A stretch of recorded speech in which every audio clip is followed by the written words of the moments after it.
He said she didn't belong in that company, didn't even look her in the eye when he said it, just flipped through her file like her life was another spreadsheet to close out. Not a good fit, he said. Too distracted, too emotional, too much going on at home. But what he didn't know was that she'd spent her whole life walking into rooms where no one wanted her to be, where they whispered behind clipboards, and smiled too wide when they told her she'd never make it. Her name was Leanne Carter, 37, single mother, real estate assistant in a firm full of sharp suits and cold smiles. She wasn't fancy, didn't drive a new car, didn't talk loud in meetings, but she showed up, on time, prepared, tired, yes, but focused. Most people didn't know what her evenings looked like. Didn't know about the worn-down sneakers she changed into after work, the long bus ride to the rehabilitation center downtown, where her 7-year-old daughter, Amari, was learning how to walk. Again. See, Amari had suffered a stroke when she was 5. Doctors said she might never walk again, might never dance again, might never be able to hold her balance for more than a few seconds. But every morning that little girl left a note on the fridge in big, colorful letters, "Today I'll get stronger." And every evening Leanne was there, holding her up, wiping her tears, cheering for every wobble, every twitch, every toe pressed to the ground.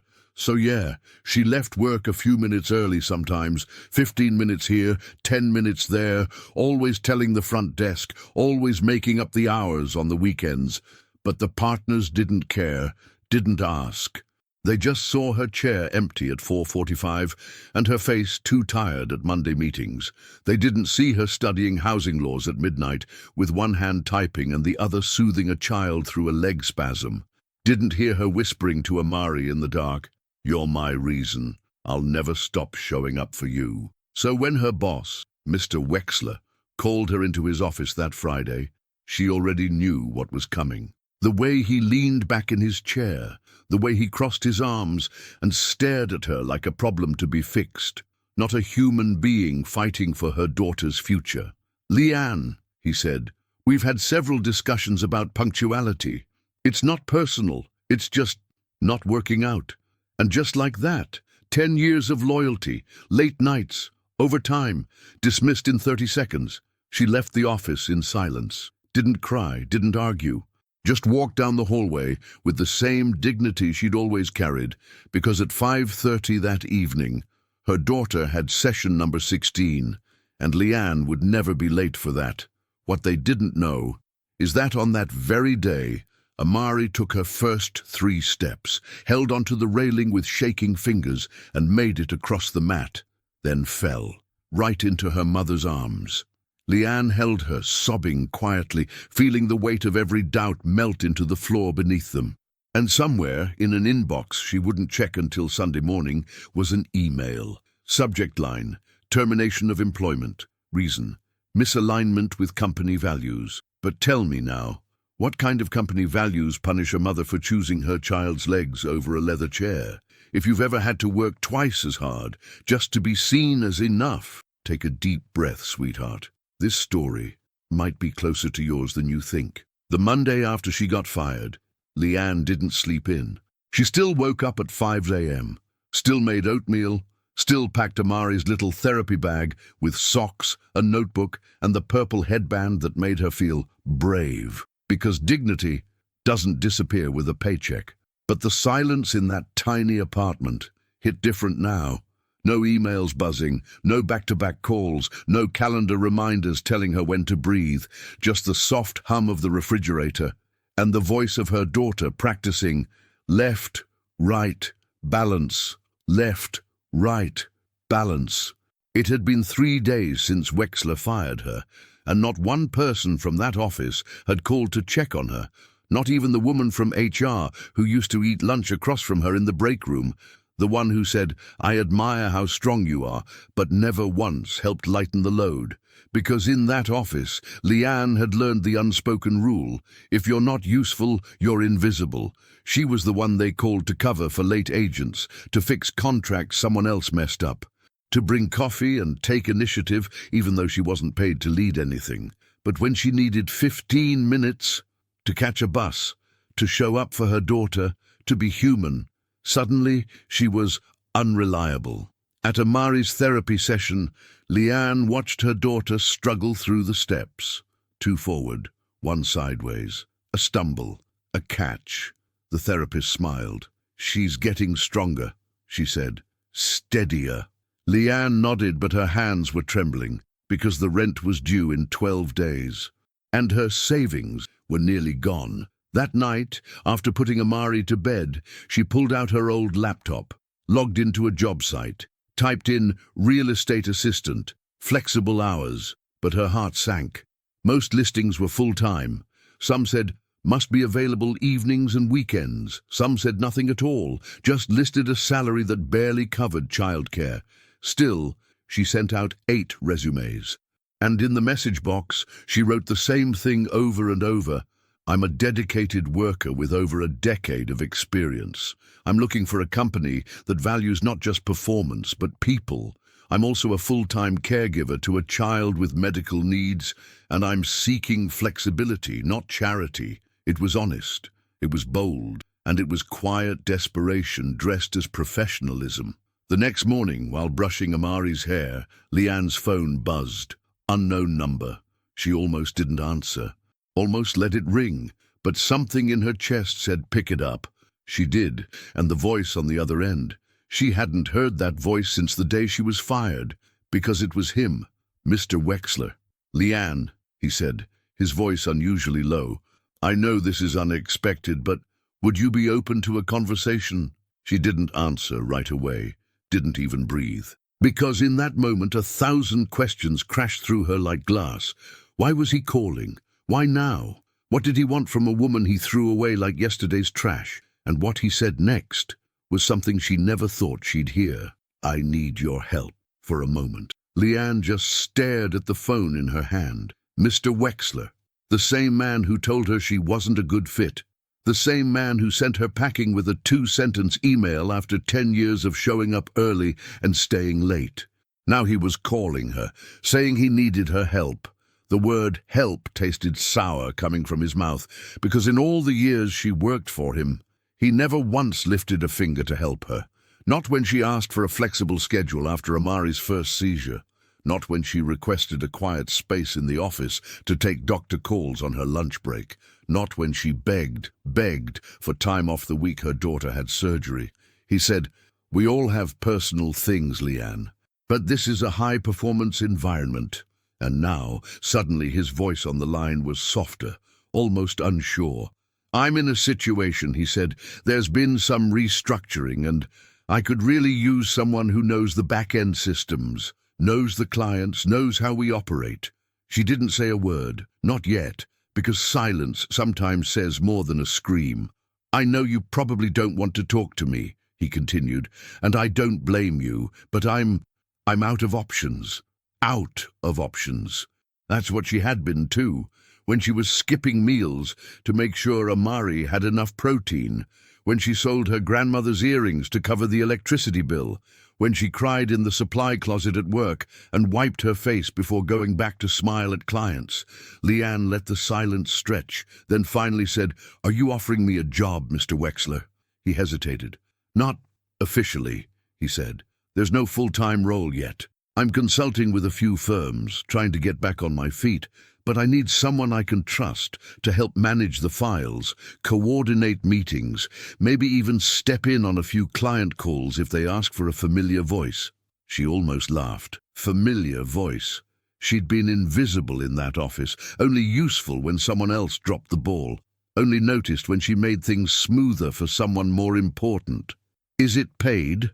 she asked. I could offer a stipend," he stuttered.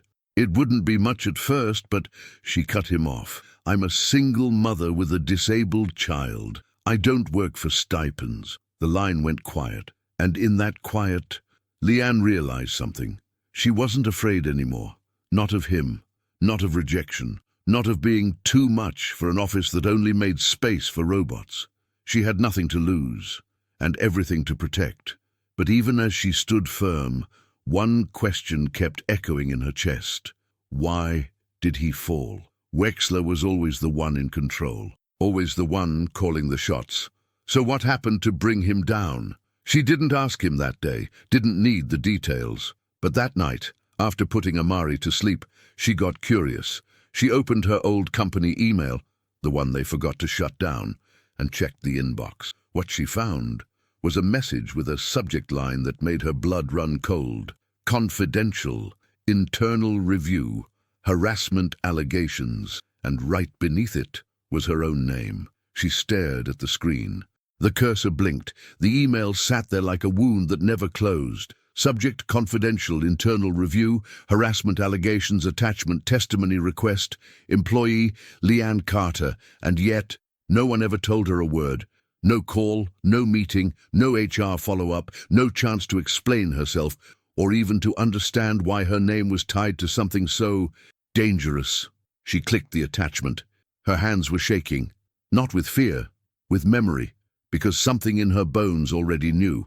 Inside the PDF was a summary, dry, technical, cold, but there, in legal language, was the moment everything had started to shift. 6 months earlier, a junior employee had filed a report, said she'd been targeted by someone in a position of power, said the workplace was hostile, said she wasn't the only one, and under potential corroborating witnesses was Leanne's name.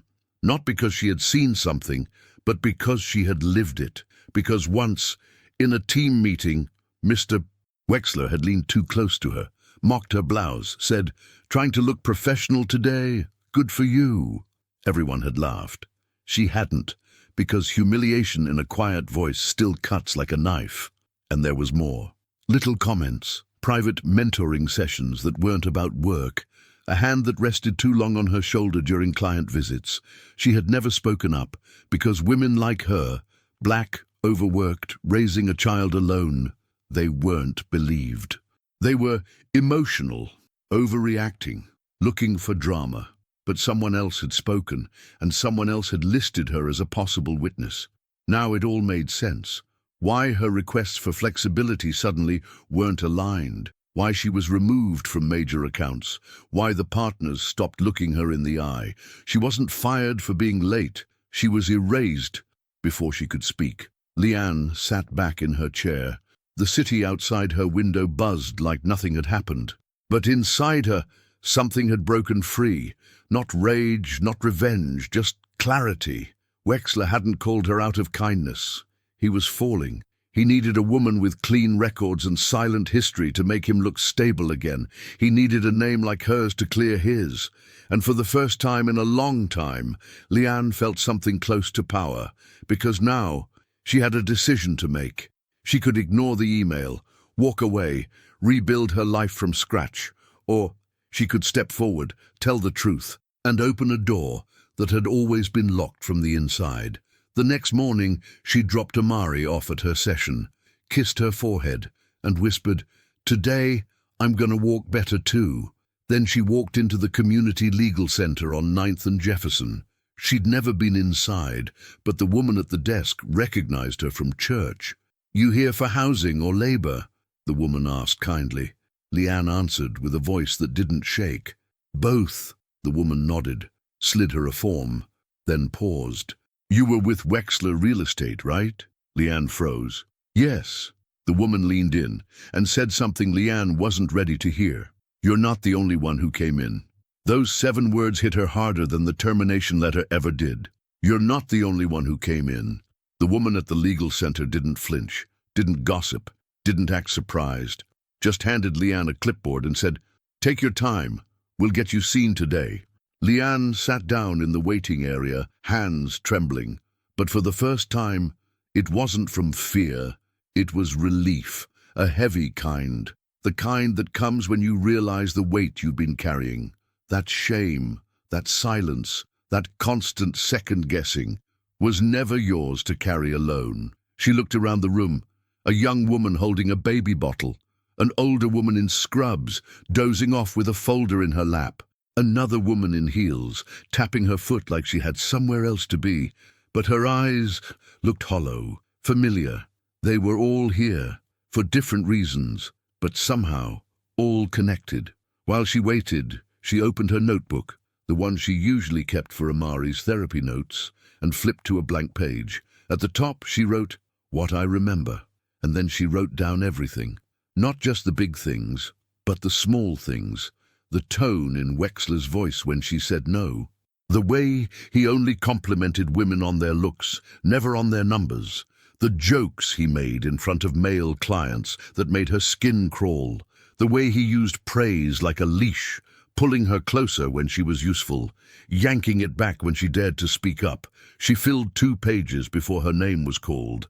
The attorney assigned to her was a woman in her 40s, with thick glasses and tired eyes that had seen too much. She read quietly through Leanne's notes, nodded slowly, then closed the file. "We've heard similar things," she said. 3 complaints so far, 1 formal, 2 confidential. Leanne swallowed hard. "And they all worked under him?" The attorney nodded. "Some still do. Some were pushed out, like you." "Why hasn't anything been done?" she asked. The attorney looked at her, long and careful. "Because the company protects the name on the door," she said, "until someone forces it open." That night, Leanne couldn't sleep. She lay awake, listening to Amari's soft breaths, wondering how long she had let herself believe she was overreacting.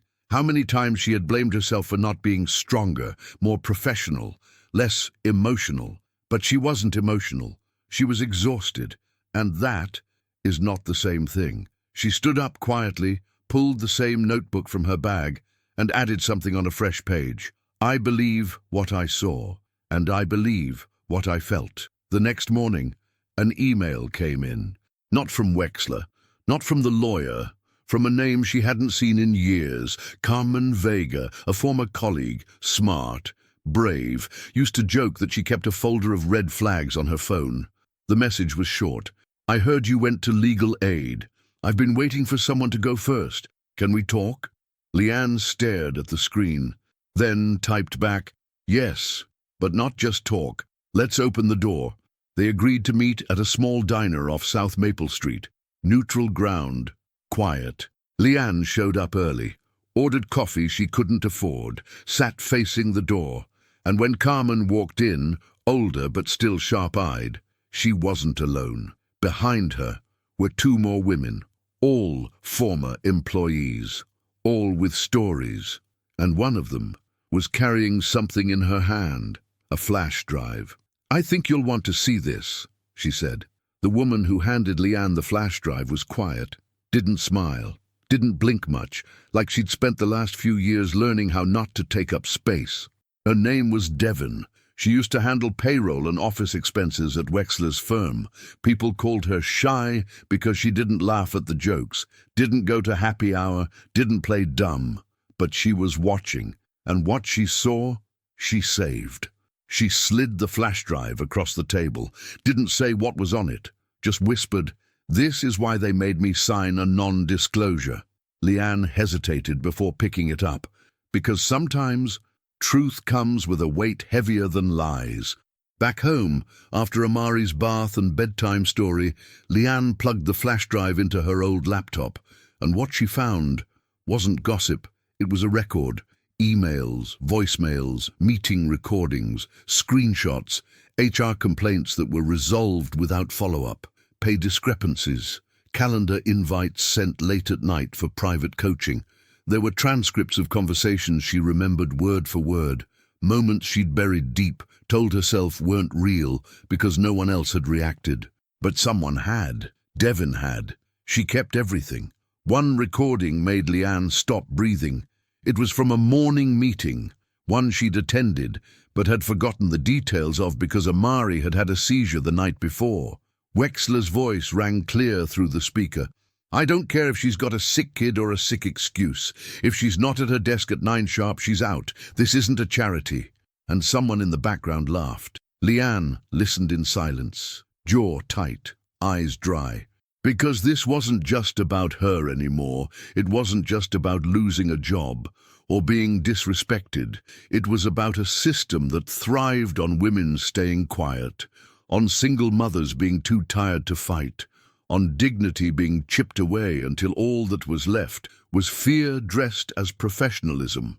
The next day, she met with Carmen again. They sat in the back booth of the same diner. Devon was there too. So was another woman, Monique, who had been a temp and disappeared suddenly 6 years ago after a conflict with Wexler. Together, they outlined the picture, a culture of control, manipulation masked as mentorship, demotions that happened after closed-door conversations, raises promised then revoked, HR documents altered, and in some cases deleted. Carmen looked at Leanne and said, "This ain't a misunderstanding, girl. It's a pattern." That word stuck with her. Pattern. Because that's what trauma does. It repeats itself until someone breaks it. By the end of the week, they had a plan. Devon would speak with a labor attorney. Monique had contacts in local media. Carmen offered to start a support list. Names, dates, job titles, and get statements from anyone willing to speak. And Leanne would be the one to file the formal legal complaint. Under her own name. The risk was real. Retaliation. Judgment. Having her name out there in a world that liked to punish women who make things difficult. But that night, when Amari stood up from the couch without help and said, "Mommy, did you see? I didn't wobble this time." Leanne smiled, because yes, she saw. Her daughter was learning to walk again, and now, so was she. She opened her laptop, typed out the full report, facts, dates, what she saw, what she lived, what she survived. Before hitting send, she looked at the closing line. "I no longer accept silence as safety." She clicked submit.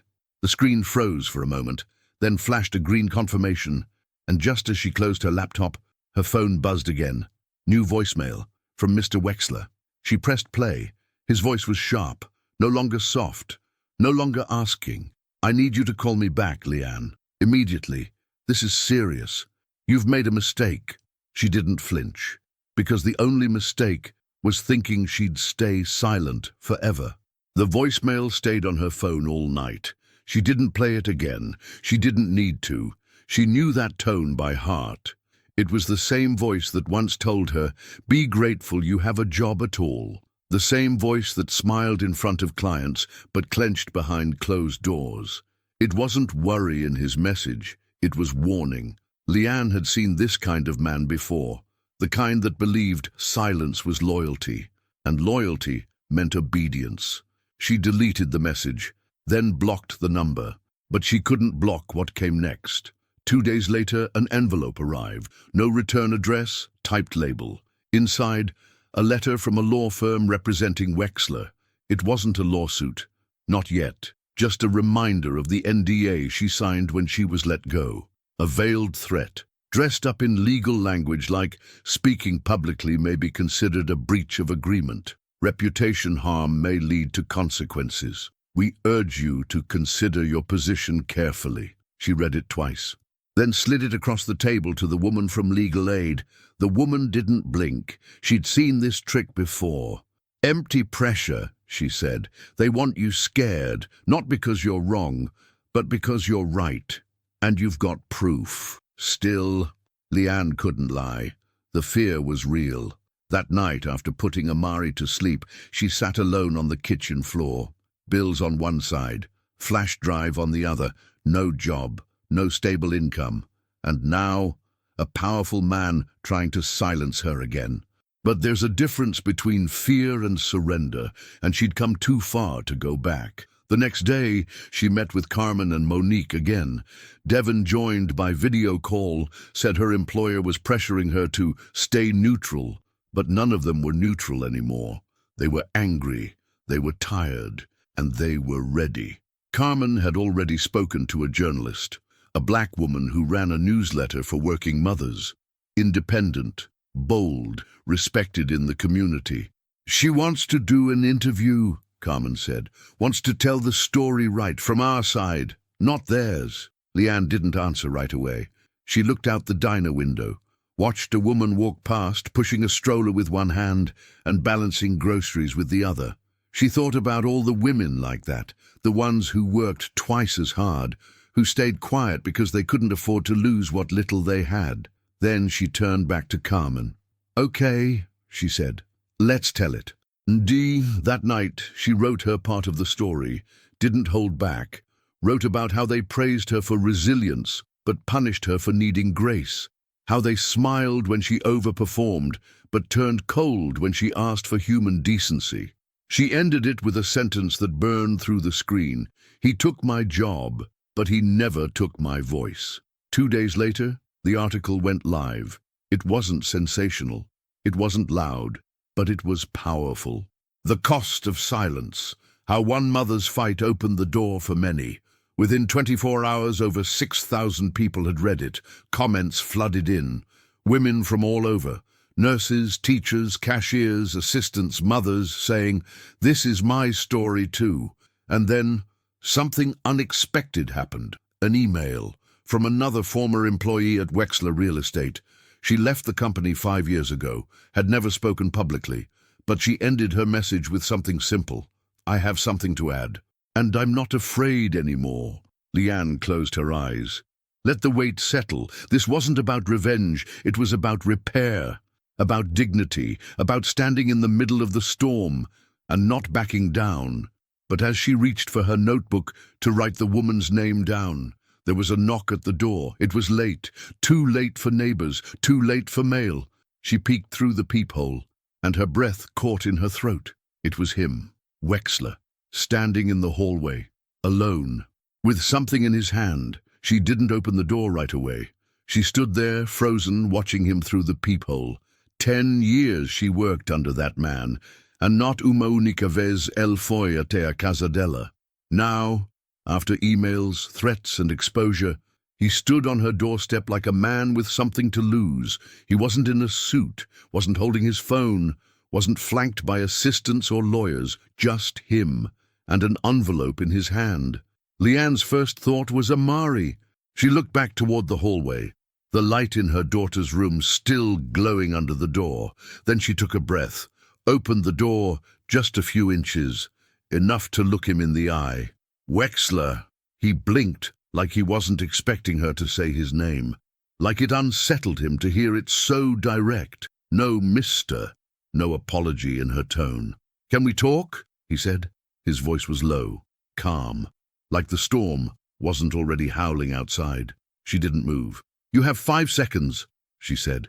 He looked surprised, then almost amused, but he caught himself. "I wanted to give you this," he said, holding out the envelope. "I'm stepping down from the board. There's going to be a review. It's all becoming too public." She didn't take the envelope. Not yet. "Is that what this is about?" she asked. "Your name in a headline." His jaw tightened. "I didn't know they were going to let it get this far." She laughed once, dry and sharp. "No, you just didn't think I would." He didn't deny it, didn't speak, just stood there holding a piece of paper like it could make up for a decade of humiliation. "I made mistakes," he finally said. "I pushed too hard. I said things I shouldn't have, but I never meant to." She stepped forward. "Don't say you didn't mean to hurt people. You did. You made a choice every single time you silenced us. Every joke, every favor. Every time you made me feel like my daughter was a burden. That wasn't a mistake. That was you, protected by your title." Wexler looked down at the floor, like he didn't recognize the man she was describing, but she did. She had known him well, known the way his smile twisted when he had power over someone, known the look in his eye when he thought he'd won. "I'm offering you a deal," he said quietly. She almost laughed again. "There it is."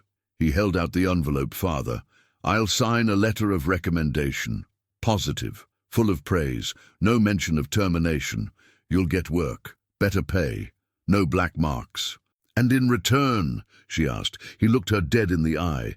"You stop talking." Silence, heavy, ugly, and for a moment she could feel it again, that old temptation, that old survival instinct. Take the offer, get the job, go back to invisible, at least you'll be safe. But Leanne had walked through fire now, and fire changes the shape of things.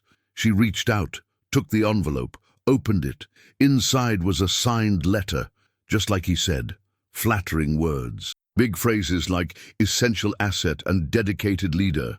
She looked at it for 3 seconds, then ripped it in half, right in front of him. The pieces fluttered to the floor. He didn't move, didn't speak, just watched her do it like he couldn't believe it was happening. You had your chance, she said, to speak truth, to treat people like people. Now you can sit in the silence you built. She started to close the door, but he stepped forward. There are still things you don't know, Leanne, he said quickly. People who were involved, higher than me. If you go through with this, you're not just exposing me. You're waking up people who bury things deeper than you've ever seen. She didn't flinch. Good, she said. Let them wake up. And then she closed the door, locked it, breathed. For the first time in a long time, the air in her apartment felt clean, but when she returned to her laptop, her email had a new message.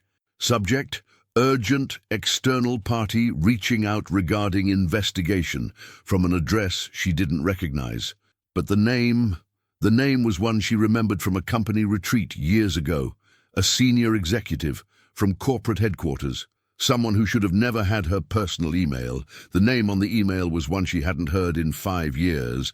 Elliot Crane, regional director, corporate level, someone who never looked her in the eye at those mandatory retreats, but always found time to shake hands with the men in tailored suits. The subject line said, urgent. The body of the message was short. Ms. Carter, I'd like to speak with you directly regarding the current situation involving former employee Gregory Wexler. This matter is being reviewed internally and externally, and your cooperation is strongly encouraged. Please reply with your availability. No greeting, no thank you. Just pressure in a polite tone. She stared at the screen. Crane wasn't just reaching out to be informed. He was trying to control the story, and that meant one thing. They were scared. The article had reached more people than expected, not because it was loud, but because it was true, shared in mothers' groups, passed through community threads, read in break rooms, and forwarded in hushed DMs. Women were reading it in laundromats, on night shifts, during bus rides. And more importantly, they were recognizing themselves. Some were writing in. Some were asking what to do, but others were digging. That afternoon, Carmen sent Leanne a message. Check this. Attached was a scanned document, dated 3 years ago, signed by Crane himself, an internal memo marked for director access only. Subject: management risk, containment strategy, and in the middle of the text underlined, ensure separation of assets with personal circumstances that could lead to legal liability or reputational volatility. Leanne read it twice.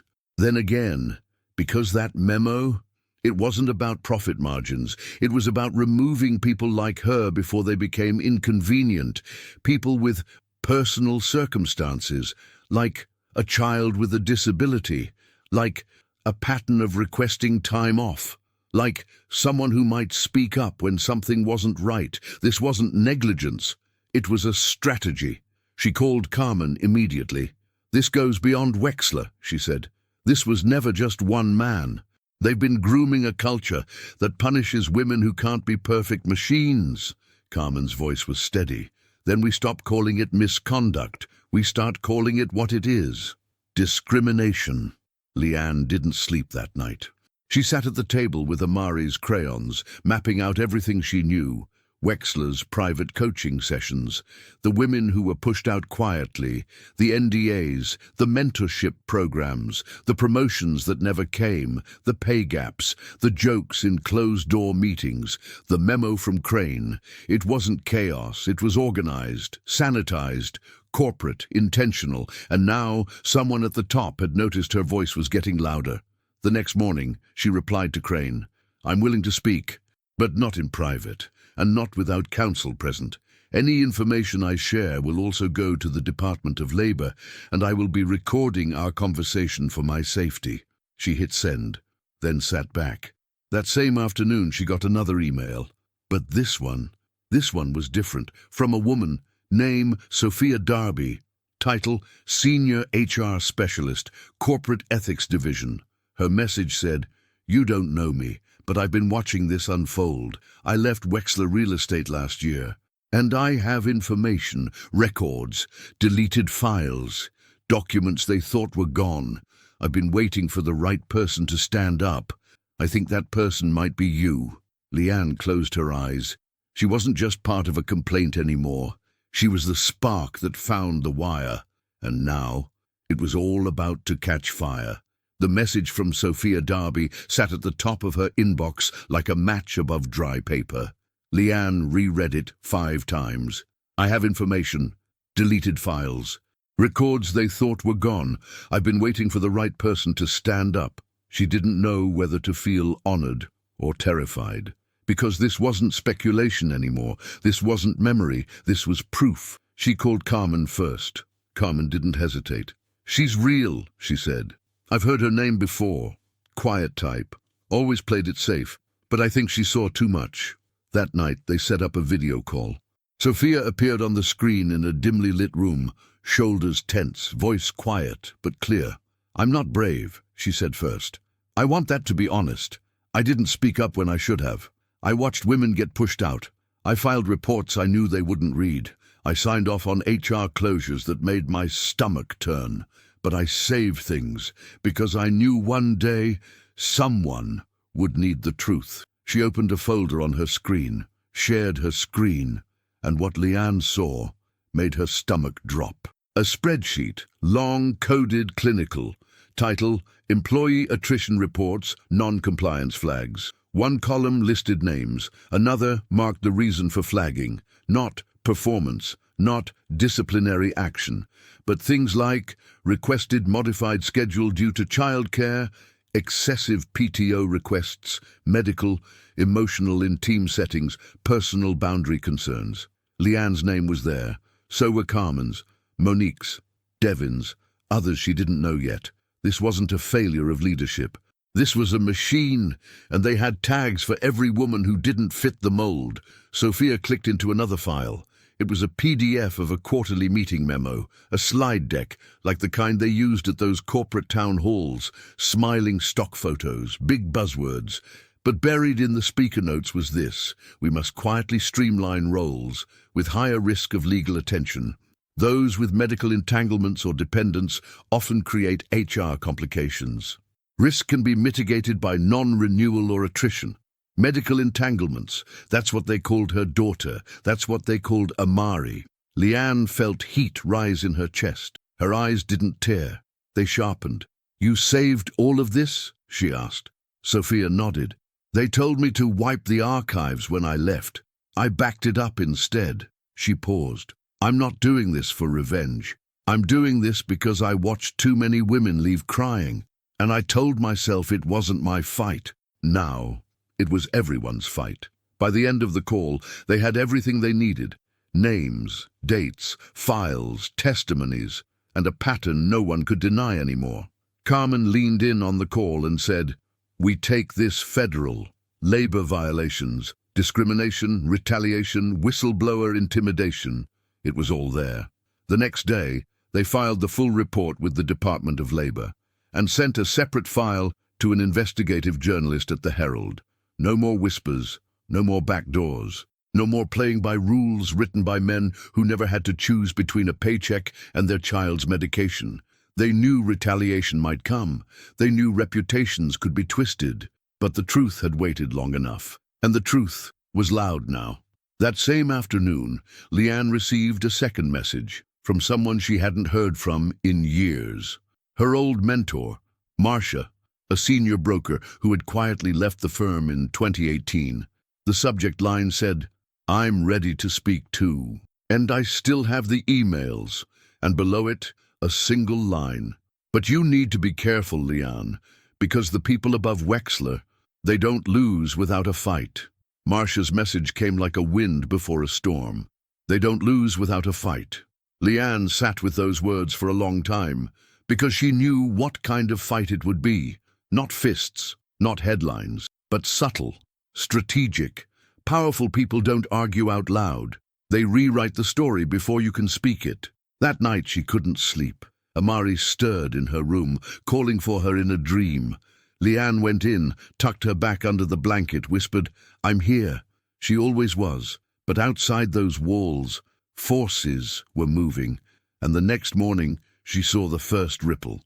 Her old landlord called, Not to check in, not to ask if she was okay, but to say the company that used to pay part of her housing subsidy through a wellness support program had pulled it without notice. "I'm sorry, Ms. Carter, but unless you can cover the difference, I'll need the full rent in 7 days. 7 days. She hung up slowly, heart racing. It had begun. The next blow came by email. An anonymous tip. "Check your credit. You're being flagged." She did. 2 credit inquiries she didn't authorize. A sudden drop in her score, just enough to hurt future job prospects. She called Carmen. Carmen didn't panic. "Classic retaliation," she said. "They're trying to rattle you, get you distracted, make you seem unstable. It's strategy." Leanne didn't cry. She wrote it all down, everything, and when she met Marcia later that week, in a quiet corner booth in an old downtown cafe, the older woman slid her a folder. No small talk, just the truth. "I saved these," Marcia said. "Didn't know why at the time, just felt wrong deleting them." Inside the folder were printed emails, pages and pages. One in particular stopped Leanne's breath. A thread between Wexler and Crane, dated 1 month before she was fired. "We need to phase Carter out. Too many outside distractions. Not scalable." Another reply. "Agree, but document it cleanly. Can't afford optics with her demographic." Her demographic. That's what they called being a black single mother. As if her existence was a risk assessment. Leanne felt heat rise behind her eyes. Not just rage, but clarity. They weren't trying to silence her because they thought she was wrong. They were doing it because they knew she was right. And now she had what they never expected her to find: receipts.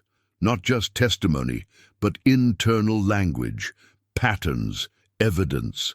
This wasn't just a legal case anymore. It was a window into how companies manage to keep women like her at the bottom, invisible when they succeed, replaceable when they speak, and dangerous when they rise. The journalist from the Herald reached out again, said the story was gaining traction, national traction, said outlets were asking for interviews, but Leanne hesitated, because telling the truth is one thing, telling it with your face on camera, that's another. Amari was still small, still fragile, still needed her mother protected, and yet the fire was lit. That night, Leanne sat in the dark, holding her daughter's drawing, the one Amari made last year, of the 2 of them holding hands, standing in front of a house. At the top, in shaky letters, it said, "Me and Mommy's safe place." That was the dream, not revenge, not fame, just safety. And now she understood there's no such thing as a safe place when your silence is the price of admission. She picked up her phone, texted the journalist, "If I speak, I do it on my terms. I want the camera, I want the mic, and I want them to know I'm not hiding anymore." But just as she hit send, her phone buzzed again. A new message from an unknown number. "Back off, Leanne. We know where your daughter goes for therapy." She dropped the phone, and the silence in the room was louder than any scream. The message sat on her screen like a knife left on the table. "Back off, Leanne.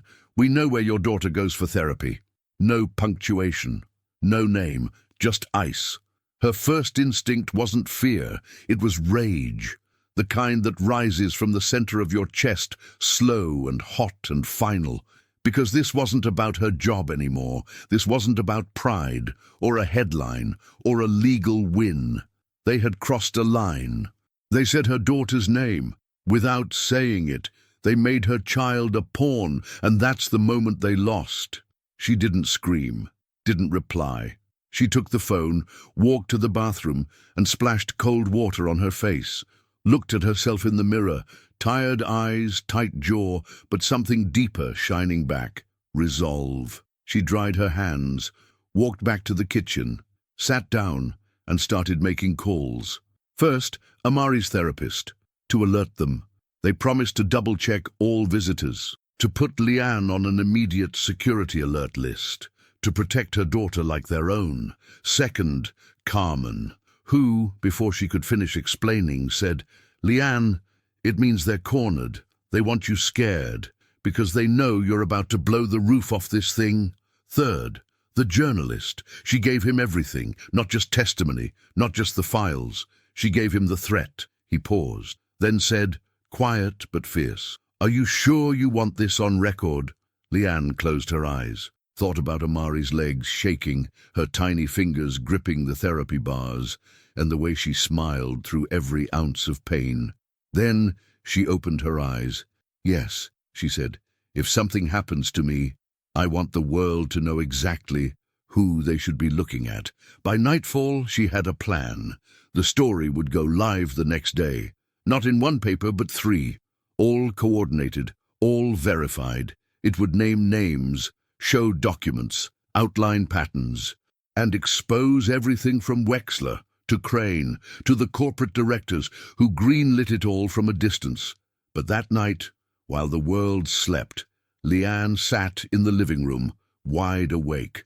She wrote a letter to Amari, not out of fear, but out of truth. "My girl, if one day you find this, know your mama didn't walk away. Know that when they came to quiet me, I remembered who I was. I stood up not just for me, but for every woman who didn't get the chance. And I did it because I love you more than I fear anything in this world." She sealed it, put it in the back of her notebook, just in case, because mothers like Leanne don't wait to be rescued. They prepare. The next morning, the sun rose soft over the city, quiet but not calm. At 6:07 a.m., her phone buzzed. First one text, then 3, then 10. The article was live. Systemic silence, how one mother exposed a real estate giant's culture of control. Her name was in it, her photo, her voice. The files, the emails, the threat, all of it. And by 9:15 a.m., she had her first voicemail from a number with a Washington, D.C. area code. She pressed play. "Ms. Carter, this is Investigator Tanya Rhodes with the Department of Labor's Office of Federal Contract Compliance. We've read the reports. We're opening a formal inquiry. We'd like to speak with you today." And right then, as her daughter walked into the kitchen in her pajamas, yawning and smiling and saying, "Mommy, I dreamed I was flying," Leanne knelt down, held her close, and whispered, "You are, baby, you are." But before she could stand up, a knock came at the door. Not heavy, not frantic, just deliberate.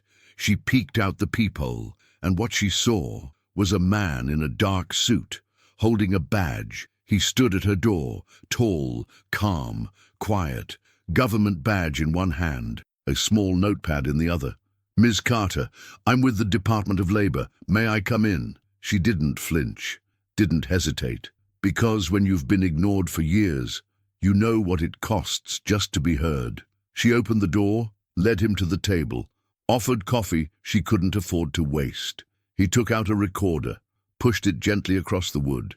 "I need to ask you some hard things," he said, "and I need you to be honest." She nodded. She had nothing left but honesty. They started with the obvious: dates, documents, names. Then came the deeper things. Did anyone ever warn you to stay quiet? Did you feel your child's condition influence their decisions? Did you ever fear for your safety? She answered each one with the voice of someone who's told her story too many times to cry. By the end of the conversation, the agent stopped recording, sat back, and looked her in the eye. "You should know," he said. "This kind of case, it doesn't go away quietly." Leanne nodded. "I don't need quiet," she said. "I need justice."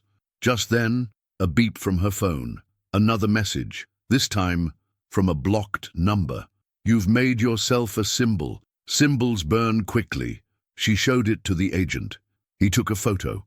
Didn't say a word, but Leanne could see it in his face. Now it was bigger than a complaint. Now it was personal. And as he left her apartment, he turned back once and said, "Don't back down, Ms. Carter. They're watching you, but so are we." Her name, the one no one could pronounce in meetings, was now on headlines, in inboxes, on mouths that once ignored her. "Mother exposes culture of abuse at Wexler Real Estate. Federal inquiry opened." That morning she got a call from the local news station. They wanted her on air, on camera, full name, full voice. She almost said no, almost chose the quiet path. But then she remembered how many women never got to speak, how many disappeared in silence. So she said yes. On the live interview, the reporter asked, "Ms. Carter, what do you really want out of all this?" Leanne took a breath, then said, "I want women like me to be able to take their child to the doctor without losing their income. I want a child with a disability to never be a reason for a mother's termination, and I want courage to stop costing us our paychecks." There was silence after that, and then applause, not the loud kind, the kind that comes with respect. Days later, it was official. Wexler removed, Crane suspended, and 14 women came forward, each one different, each one afraid.